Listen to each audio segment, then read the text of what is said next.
جس کو کہتے ہیں امام بخاری کا حوالہ دکھاؤ، بخاری کرنے والوں امام بخاری کا عقیدہ بھی کبھی بتاؤ لوگوں۔ امام بخاری حضور کی حدیث لکھنے سے پہلے کیا کرتے؟ غسل کرتے۔ سبحان اللہ۔ ادب دیکھو حضور کی بات کا، کیا کرتے؟ غسل کرتے۔ غسل کرتے، سبحان اللہ۔ نیا یا اچھا لباس پہنتے، خوشبو لگاتے، 2 رکعت نفل ادا کرتے، سبحان سبحان اللہ۔ اللہ۔ پھر حضور کی حدیث لکھتے۔ سبحان اللہ۔ اب جو لوگ یہ کہتے ہیں نا کہ یہ دیکھو دین میں نیا کام جو کرتا ہے وہ بدعتی ہوتا ہے، دین میں ہر نیا کام بدعت ہوتا ہے، اگر یہ فارمولہ تمہارا فٹ کیا جائے تو بتاؤ امام بخاری پر کیا فتویٰ لگا؟ امام بخاری نے دین کے اندر نیا طریقہ ایجاد کر دیا۔ حدیث لکھنے سے پہلے غسل نہ ابو بکر نے کیا، نہ عمر نے کیا، نہ عثمان نے کیا، نہ علی نے کیا۔ کسی صحابی نے حدیث لکھنے سے پہلے، کسی تابعی نے حدیث لکھنے سے پہلے، کسی امام نے حدیث لکھنے سے پہلے نہ غسل کیا ہے، نہ نیا لباس پہنا ہے، نہ 2 رکعت نفل پڑھے۔ اب بتاؤ یہ نیا کام ہے کہ دین کے اندر؟ جی سبحان اللہ۔ بلکہ ادب کی نماز ہی ایجاد کر دی امام بخاری نے، ہاں جی۔ ادب مصطفیٰ کی نماز ایجاد کر دی، دین میں نئی نماز نکال لی، ادب مصطفیٰ والی نماز۔ سبحان اللہ۔ غسل کرتے، نیا کپڑا لباس پہنتے، پھر 2 رکعت نفل بھی پڑھتے۔ اب امام بخاری سے بھی پوچھے کہ آپ امام بخاری حضرت جی آپ نے جو کام کیے دین میں تو کسی نے نہیں کیا، نہ قرآن میں لکھا تھا کہ یا ایھا الذین آمنوا اذا کتبتم الحدیث ثم صلوا رکعتین، یہ قرآن میں بھی نہیں ہے کہ اے ایمان والو جب میرے رسول کی بات لکھنا چاہو تو پہلے غسل کر لو 2 رکعت نفل پڑھو پھر بات لکھو۔ نہ قرآن میں ہے نہ حدیث میں ہے۔ امام بخاری آپ ایسا عمل کیوں کرتے ہو؟ تو جیسا ہم نے کہتے ہیں آپ ابو بکر سے بڑے عاشق رسول ہو، جب ابو بکر نے بلال نہیں منایا تو کیوں مناتے ہو؟ تم عمر سے بڑے عاشق رسول ہو، عمر نے نہیں منایا تو کیوں مناتے ہو؟ میں کہتا ہوں یہی سوال امام بخاری سے نہ کر لیں۔ ہاں جی۔ آپ جا نہیں رہے یار، ہاں سبحان جی۔ اللہ۔ اتنی بڑی اچھی دلیل ہے۔ ہم امام بخاری سے پوچھ لیں، امام بخاری یہ کام ابو بکر نے نہیں کیا، عمر نے نہیں کیا، عثمان نے نہیں کیا، کسی صحابی نے نہیں کیا، آپ کر رہے ہیں، کیا آپ ابو بکر سے بڑے عاشق رسول ہیں؟ سبحان اللہ۔ ابو بکر کامل نہیں ہے، عمر کامل نہیں ہے، علی عثمان صحابہ کامل نہیں ہے، امام بخاری آپ نے نیا کام شروع کر دیا جو انہوں نے نہیں کیا، آپ بڑے عاشق رسول ہیں؟ تو امام بخاری کی روح کیا جواب دے گی؟ وہی جواب دے گی نا، وہ جیسے کروڑوں امام بخاری بھی ہوں، صدیق اکبر کی قدم شریفین کی خواب کو نہیں چھو سکتے۔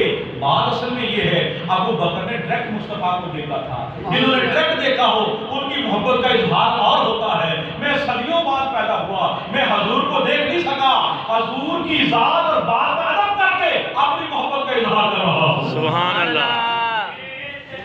اللہ اکبر۔ یا رسول اللہ۔ یا علی۔ یا غوثی اعظم۔ یہی بات ہے نا، جنہوں نے سامنے دیکھا وہ جھنڈے نہ بھی لگائے تو گزارا ہو سکتا تھا، جنہوں نے سامنے دیکھا وہ نہ بھی اکٹھے ہو کر گھروں کو سجائیں تو گزارا ہو سکتا تھا، کیونکہ انہوں نے سامنے دیکھ لیا۔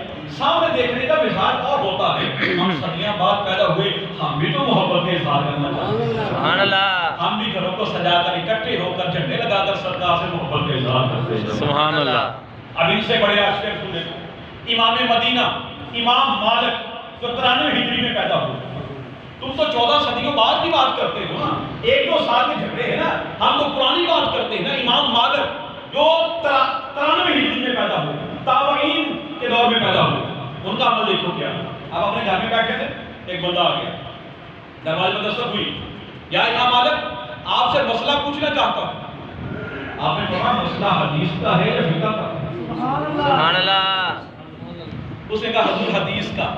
اب سنو دیکھو یہ ہے سرکار سے کہا حضور حدیث کا۔ آپ کا مسجد میں بیٹھیے میں آتا ہوں۔ سبحان اللہ۔ کو مسجد میں بھیج دیا، کہاں مسجد نبوی میں، یہ مسجد نبی کے امام ہے۔ آج کہتے ہیں کوئی امام کعبہ کے پیچھے یہ نماز نہیں پڑھتے، سنی لوگ ان کو نہیں مانتے۔ میں کہتا ہوں امام مالک بھی تو امام مسجد نبی رہے ہیں نا، ہم تو ایسے امام کو امام مانتے ہیں جن کا مزاج یہ کیا مزاج ہے۔ اب سائل کو سوال پوچھنے والے کو مسجد میں بھیج دیا اور اپنے خادمین کو کہا جاؤ مسجد میں ممبر لگاؤ۔ سبحان اللہ۔ خود غسل کیا، نیا لباس پہنا، جبہ پہنا، سر پہ امامہ باندھا، پوری مسجد نبوی کے اندر خوشبو چھڑکی گئی، میرا امام آ گیا، سبحان اللہ خود منبر پہ بیٹھ گئے، فرمایا اب پوچھو کیا مسئلہ پوچھنا۔ سبحان اللہ اب دیکھو ہم سے بھی لوگ مسئلے پوچھتے ہیں نا، مسئلہ کیا تھا؟ حدیث کا۔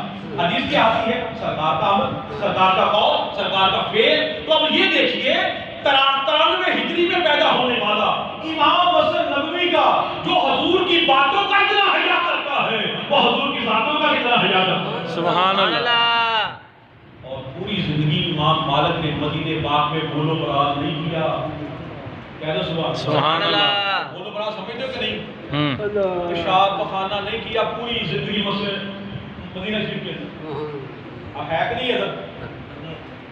پوری زندگی مدینے میں رہ کر جو مسجد امام ہو مسجد نبوی کا، پوری زندگی مدینے پاک میں بولو براز نہیں کیا، سواری نہیں کی پوری زندگی مدینے میں۔ لوگ پوچھے امام صاحب یہ کیا کرتے ہو؟ کہتے ہیں جس زمین کے نیچے میرے مصطفیٰ ہو میں اس زمین کے اوپر سواری کروں، میرا ایمان گواہ نہیں۔ سبحان اللہ جب خانہ پیشاب کی خواہش ہوتی تو باہر چلے جاتے مسجد مدینے سے باہر۔ یہ دیکھو یہ بھی تو لوگ بول رہے ہیں نا، اصل میں یہ ہے وہ معیار۔ جب تک امت میں رہا، امت عروج پر ہی اسلام ترقی کرتا رہا۔ جب یہ ناخلط پیدا ہوئے، فرقہ واریت آ گئی، انہوں نے حضور کی ذات کو متنازع بنا دیا، جس کا نتیجہ یہ ہوا کہ امت فرقوں کے اندر تقسیم ہو گئی۔ اور آج امت کی کمزوری کی یہ حالت ہے کہ ہر کافر بکری کی طرح امت کو پکڑ کے اس پر ظلم کر رہا ہے۔ احساس بھی ختم ہو گیا، ہمدردی بھی ختم ہو گئی۔ حضور کی محبت بندہ مومن کے دل میں احساس پیدا کرتی ہے۔ یاد رکھ لو، جو حضور کا عاشق نہیں ہوتا نا، اس کے دل میں ہمدردی نہیں ہوتی۔